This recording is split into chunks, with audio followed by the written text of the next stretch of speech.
Welcome. This is Impact Masters Media, bringing you the podcast covering tech, ecosystem in Africa. And we have our guest today, John Mwendwa. John Mwendwa, how are you? Yeah. I'm good. I'm very good. Thank you, MK, for having me on this first podcast, man. I'm happy, I'm excited, and I'm really happy that I'm here today. It's good to have you, man. This has been some time coming, and one of the things that I wanted to know is how the journey has been, who you are, what you do, and these actually can help most of the people who are looking to grow in the ecosystem in one or the other. So I've been in the ecosystem for 12 years now, and one of the things that I've seen it's not really well taken care of is how data is being taken care of in terms of storage, recording, and everything. So sometimes I say let me take a plunge, and let's see how it goes. Can you please tell us about yourself? Yeah, let's just say I like to say I'm just another guy, because I don't know if I should really always tell you exactly everything about myself and what that is basically and what anyone else would want to hear. But either way, I'll do it my way. So I'm a designer. I'm in the design business generally. I'm in the business of good design. I think that's what I want to be known for ideally at the end of the day. And yeah, I've been doing design from 2013. So I think that's around, up to now, that's around, 7 years?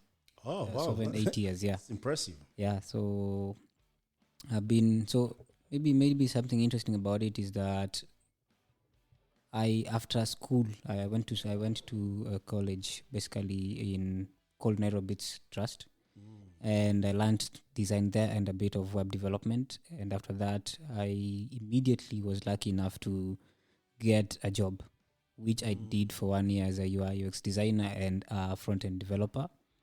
And then after that, shit happened. Hi John, how are you? Unfortunately, it's not that you've not been working, but we need to let you go because of this and that. Yeah. And then after that, I was like, which year was this? That's 2015, July 9th. Yeah, What? never forgotten. Was that serious? Yeah, it was that serious. Yeah. So that is after starting my job 2014, around 9th actually. So it was exactly 1 year, interestingly enough. And then after that, I was like, so you see, you hit the ground and then you get up and start running. Yeah, like what next? Yeah, what next? So I started looking for many jobs immediately. And then I got two jobs. One was a connection Mtuetu. And then I was like, you can go there on Monday. And then I was like, no, I will not go. And then, because I was still trying to find something for myself ideally. So in the meantime, I was just hanging out at iHub, utilizing the space and the resources and all that. And then I eventually got a job that I interviewed for. Okay. And then I was told, you're welcome, come in on Monday. And then I was like, do I really ever want to be in that position that I was in when that guy was letting me go? In fact, he was crying, but then I was like, do I want to be in that position? And I told myself, no. I had to reply immediately to that guy, and then I told him, thank you very much for the opportunity, but unfortunately, I will not be taking it. So that's where my business started. Discos. Okay. After that, okay. immediately. Hang on. I know you are an amazing guy, and I've known you for quite a bit. Yeah. So even before we go to the business aspect of things, who is John Mwendwa? Because I find this fascinating over time that people actually lose themselves along the way, like who they are, because of either you're hustling too hard, you're looking for these opportunities, you're trying to learn stuff, you want to be acceptable in the community. Maybe back at home they're pushing you like, hey yo, you finished college, what's up Yeah, do this. So you're calling you for Arambes and all that kind of stuff, fundraising, because now if you go to college in African setup, sometimes there's a type of way the community looks up to you. Yeah. But it's really easy actually to lose who you are, and we have seen this with young guys, where you find people having mental problems because of that same reason. So who is John Mwendwa? Who is John Mwendwa? I always think when I think about that question most of the time, I think it can be answered in several ways. Okay. There's the person other people know. There's the person that I that's how I would describe myself according to what people know. But I guess the most genuine one is who am I really? It's how I can answer it from the perspective of myself, right? And I would, I'd like to think that this guy, and I think it's also connected to how people interact with me as well. But I guess the kind of guy that everyone has their bullshit, right? But I hate bullshit. That is one thing that I can tell about myself, and I'm consciously and quite often on the wavelength rather, or that sort of like I would hate to become the average in all things essentially, and that is the best way I think I can describe myself. And most of the time, I think I'll be misunderstood as someone who is too serious sometimes. And sometimes I even ask myself, oh wait, is John serious like that? Like, how did you get that when we interacted? Like, I never understand that. But I guess at the end of the day, I'm just another guy, trying not to be the most basic guy and trying not to be the most average guy. I mean, it's an insane world. And all of us want to be the same. Yeah, that sucks. So if I hear you, I feel like you don't want to be status quo. Yeah. You wanna push the limits. What you were yesterday is not what you will be tomorrow. Definitely. And I think that's really deep, because if you think about it, it means in different aspect of life. Because you see, as a young person, as a young man, there's so much that is expected from you, and you have to actually make that happen in all ways. Like, you don't want to be average. Have you ever failed in that? I think I actually never know the best way to answer whether I've failed, but I think in essence, my life is full of failures here and there, and essentially, definitely, and I think it's part of, you don't always get what you think you want, and it's not really. It's I think it's far much deeper than that. And every now and then, definitely, we fail. Like, for instance, when you try and to catch something somewhere, you fail. When you try to make this investment somewhere there, it fails, and then you get wrecked. Right? Like, I mean, failure is, for me, it's part of the process. Just like all the good times are also coming through that journey, essentially. Yeah, I hear you. So, and by the way, from the the interaction so far, I see why you strive not to be average, and you push the limits. And maybe that's the one thing that actually made you turn the job down and say, well, I'm not getting that salary, I'm not getting paid, but I'm willing to take the plunge, because I know here actually I can put all and expect something in return that actually can grow me as a person. So how did you reach on that? Because even this actually, in one or the other, comes like, maybe you failed in your job where someone had to let you go, and you felt like, maybe I wasn't doing enough. What if I did this enough in business? And this actually led you to, let me do the business. So how is the business journey? Like, how did it start until today? So maybe let me give you something interesting else. Yeah, okay. Something else that is interesting. So back at where I used to work, so we used to have these milestones, quarterly milestones, right? And so we had this product that was fairly new in the market. Yeah. Of course, there were other people doing the same thing, but in-house, it was fairly something new, right? And what that meant is essentially that after this quarter, the man with the ideally, walks up to you, and then he says, so this is our next step, this is what you're going to be building, and this is the direction I want us to head. The big man, the boss. And then I was like, so at that point I was like, what the fuck just happened? Like, so this guy literally woke up, he came in this office, he's right to do it, yes, but then he told us what he actually, funny enough, in his words somewhere he mentioned dream, right? And then I was like, so this guy literally comes here, gives us his dreams. it's our work to do that and to build his dreams. So I was like, what the heck? And in the next 2 weeks that followed that meeting, I was seated. Daily, I woke up and showed up at office, and I still worked quite well. And in fact, at some point, some guys had to tell us that, hey guys, you're making us look bad. These submissions on Git, these commits are too many per day, so you should reduce them so that we don't look like we're making jokes and stuff like that. So 2 weeks, I literally sat down there, and every time I sat down in that seat, I felt like standing up and running, literally running. I was like literally on toes, and what the heck am I doing here? That was like the feeling throughout. The next 2 weeks, of course, until it came and went. And then it was, I remember that feeling again when I was also turning down the job. So all of that sort of came around. And then, so again, back to how the whole idea of business. So before I got in, I knew what I wanted to do, and I knew what I wanted to challenge, basically. And basically, because at that time, maybe and I'm okay if anyone else thinks otherwise, but at that time, man, like you would walk outside and you look at a billboard and you're like, oh, who the heck did that? Or rather, you will see a website and you're like, hey, who the heck did that? So in my mind, I was like, I can actually do good stuff. And sometimes, even when you're looking for inspiration and all that, you want to look outside the country, literally.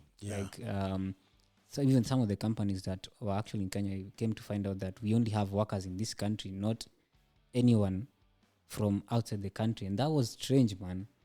So I was like, I have an opportunity here and I want to establish a business around that. And then from that point, I decided this is what I'm going to do. And interestingly enough, the business name that I had at that time was for something else. And then I had to shift it. So what was the business name, if you don't mind? So the business name was Tiscos. Tiscos.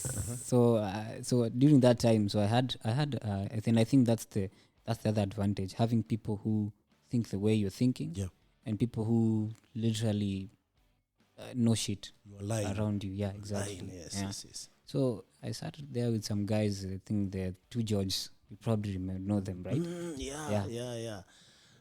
Okay. Maybe that should be a story for another day. That's but definitely, as I listen to you, I see, and even beyond this conversation, we have talked to you, and there's this aspect of you I like a lot, the spirit side of things.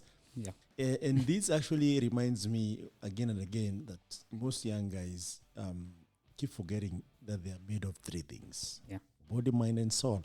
And soul is the spirit. And if these things don't align, there's a problem. It will always show. And you're one guy who again and again understands this concept. And even in your decision making, like when you say you're seated in a chair and you feel like you're on edge and you want to run, it's because there was something. Even when you're looking for a co-founder, you don't align. It's not because they don't know what they're doing, they don't have the skill, but even the energy doesn't align. And I've heard this again and again, and I've seen it actually firsthand from the executives to normal employees to founders to everyone, just leaving everything. I remember even back in the day, Steve Jobs had to leave US and go to India, just find himself, because he felt like something is not in balance here. And when he came back, actually, the stories out there, you know what happened. So how is your spirit side? How do you align these things, and how do they make you make those decisions? Because sometimes you might make like a leap jump, and you find, it was because I wanted to, these things to align and take me there. I mean, at the end of the day, there's one thing that I decided it has to be sort of like more of a principle, and more of, you see, there's this idea that you cannot be two things ideally, and that is maybe at the spirit level, right? You cannot, you either warm nor cold, right? I think that's how it goes. Okay. So there's one thing that I've fundamentally realized, that of course, I did not just find myself here. Of course, I was born. Something happened somewhere in a certain night, which led to my conception and all that. And then, of course, but I like to believe that the fact that we find here, and I think it's about comprehension at the end of the day. Yeah. And the way I comprehended my life, it's that somewhere in this dark world, somewhere, John was seated somewhere, and then everything aligned, and then it was his turn to be in this world. Yeah. And then after that, John comes in this world throughout this process, and then here's John. And then equally, John has a certain destination where he's heading. And if exist, then that's the interesting part. For me, existence is in several ways. From the beginning where you are nothing, literally not there as a human being, to the time where you now get to walk this out of maybe around 120 years max, right? And then you move into the other part, right? So you go back to that same nothingness. Only that this time you sort of like have a portfolio that you. This is John Mwendo. This is John Mwendo. Living at this moment. Exactly. Someone said actually, we are just spiritual being living human experience. Exactly. We experience. And when you think about it, that's it. Yeah, that's it. Yeah. So what's the secret For you to live fully? Because that actually contributes to what you do, how you serve people, what you deliver, the way you perceive things. Actually, so there's this idea again, and most of the things that I say sometimes I have to go back and find there's this idea, like you get your moral truth, or rather your moral guidance, or your guidance has to come from something, right? Moral compass. Yeah, and for me, it's in the biblical way, right? At the end of the day. Yeah. So for me, there's this idea that you have free will to do anything and everything. But the interesting thing, when people talk about free will, the only thing it's about doing shit here and there, like, right? The wrong shit. Or the wrong shit mostly. Like, I can walk naked, I can do this, I can decide that maybe killing this kid is free will after all that shit. But someone made me realize one thing a while back. And he told me free will also means you can become anything in this world. Yeah. And then there's the other part of be fruitful, multiply. That means do whatever, right? Some guys say that's the biggest responsibility we have as humans.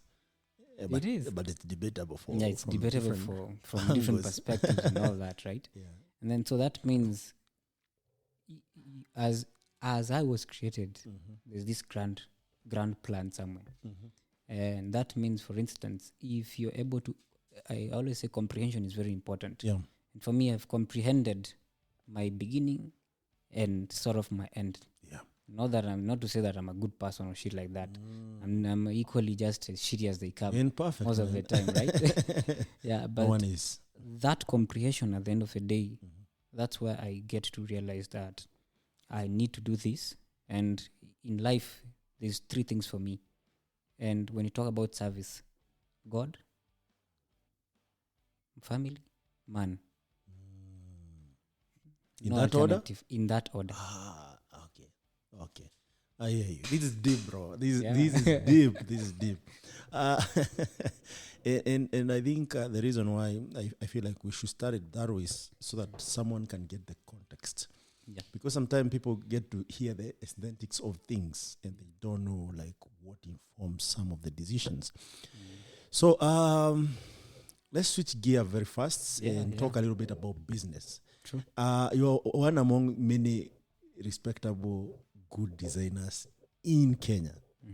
Well, I don't know, maybe even in the world, because I've come to realize that Africans have the skills, the talent, and they're really smart.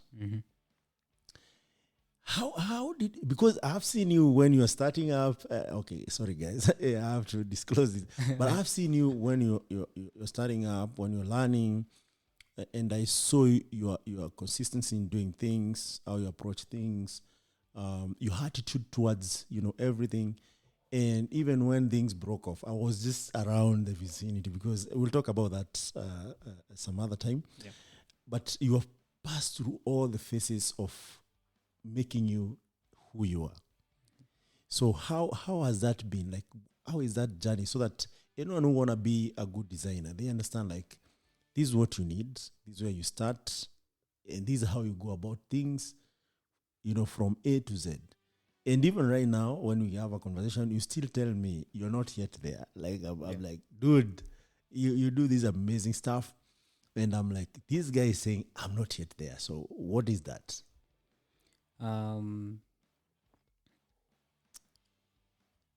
So when I was studying, I understood one thing. There's a certain ethic that has to guide you when you're going to, if you're going to do business, if you're going to do business well. Yes.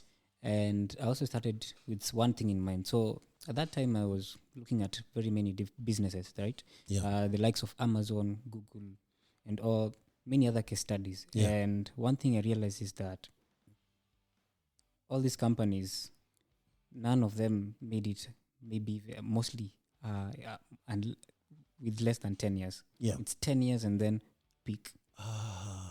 Like, observe most of them. Yeah. It's 10 years and then boom. Yeah. That's your takeoff. And this was very interesting to me, looking at most companies and all that. But then on top of that, so that when I was starting out, I knew very well that it's a game of patience. I will not one day just sit down here, feel like, oh shit, man, I'm broke, I need to get money, so I'll need to sacrifice this journey, and then we'll go back for a paycheck monthly. That's the other thing that I knew. So combining that and the other ethic, I figured that, well, John, get started, do this consistently, wake up, show up at rehab. Of course, your parents won't understand.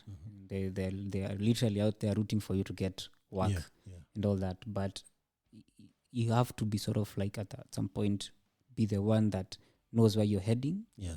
And that's how I literally decided that this is it for me, business wise, and this is sort of like the role that I'll take. Yeah. Primarily, that's what I knew. And then there's this other guy who came at IHUB one time back then, and then he told us something very interesting. Yeah. So he asked us, so what if you fail?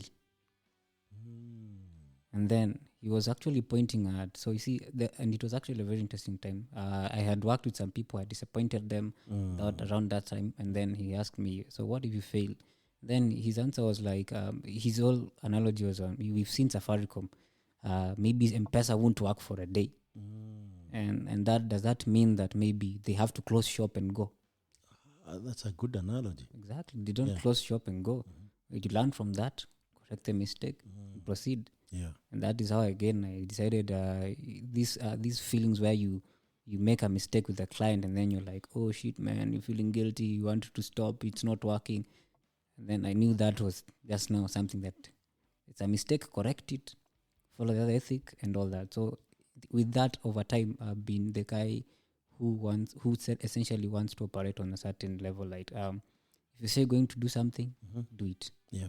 No side shows, no excuses. If anyone can bring an excuse at any given time and it will be legit. Yeah. In fact, it is genuine. But when it comes to work, it has to be done. Yeah, they say the only thing that you find in abundance in the world is excuses. Yeah. You turn left, you turn right, you always get excuses. And they are genuine. And that's really amazing. So for a designer, maybe say I'm starting, like, I want to be a designer. Where do I start? Like, what do I do? And I know there's designer, there's UI, UX, there's product designer, there's, the copywriters, and all these actually falls under that design career path. Where do I start? Interest. An interest first. I think that is the first thing. And then I always tell everyone, the interest is the first thing. And then after that, you have to be able to commit. Because I also say if you're either here or outside there. Yeah. What that means essentially is that I want to become a designer. Well, good. Then that's it. No other buts or any other excuse that should come in there. I want to be a designer, but I don't want to do it. No, you don't want to be a designer. So it's that and an interest. If that starts, well, you can start with the most fundamental thing. And this is what I always say. It's good not to just jump into design as if you're just getting in a bus. At least understand what did people use before these buses came along, and what actually made the first bus to come. All that. So essentially, you have to understand what used to happen, how design, what was the first, what was even the first design that was done, what is happening with that, what happened in that development area, as everything developed rather, and then where are we right now, and what's also coming design-wise. Because again, if you want to be a designer, design is also changing. It's a very changing field equally, and not as much as JavaScript. And the frameworks, You didn't say that. Okay. But then again, so you see, design 10 years from now it will have evolved completely. So again, that is also something worth knowing, because it's also good to start positioning yourself ready for that moment. So that interest, and then start with where it's coming from, why it is happening, and then now you can proceed. Otherwise, you'll be part of the gig economy that I hate. I mean, you've just learned UI UX. It works and shit, but you cannot really rise above that. You have to want to rise above. Do you just say gig economy is not good?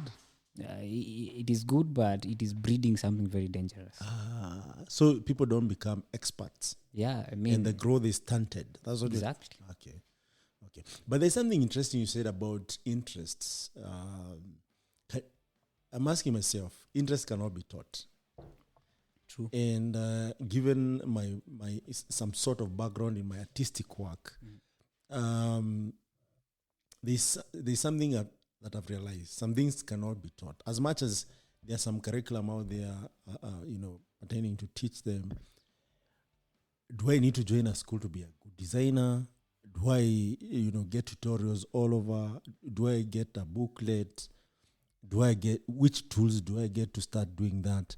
And even from what you say, it is really deep, because you're saying, how was it done before the technology? Yeah. So does that mean now I draw on paper and see how it looks, and now judge myself from that, and then iterate until now I feel like, now I'm good. Yeah. Let me maybe go join a school, or let me get myself a gadget that can actually make me present my work somewhere that anyone else can, check it out, like Beers and all these other places. Let me buy Adobe suits for myself and stuff like. How does that go? Because maybe even for parents, maybe you see your child is interested in this, and then you go and buy Adobe suit. And I know it doesn't come cheap. Yeah.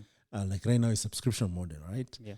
And then you realize, this was just, a passing glance, and it's not something that they are willing to pursue. So how do you tell this from, first, the person who want to do the design, and second, the person who actually is a key stakeholder in doing the design, like, say, a parent, say, a sponsor, say, guardian, someone who actually is financing that to some extent, or maybe even giving moral support or guidance on that? I think in either direction that you take when you're starting out in learning design, you could technically get tutorials and learn. You still arrive at the same place, ideally, if that is the goal. So what that means is it's just that maybe some parts will take long, other parts will not take too long. It's relative in either direction. The advantage with institutions, mostly joining an institution, is that it puts you up to the task, right? Like you have to deliver, because it is also pegged on some expectations, ideally. Yes. So I think that's a very good direction to take. The other one requires commitment, full time, right? Like you can't want to learn random. Like today I'm okay, and then I'll learn again next week. You see, you're not learning. You're pretty much using your time differently. Yeah.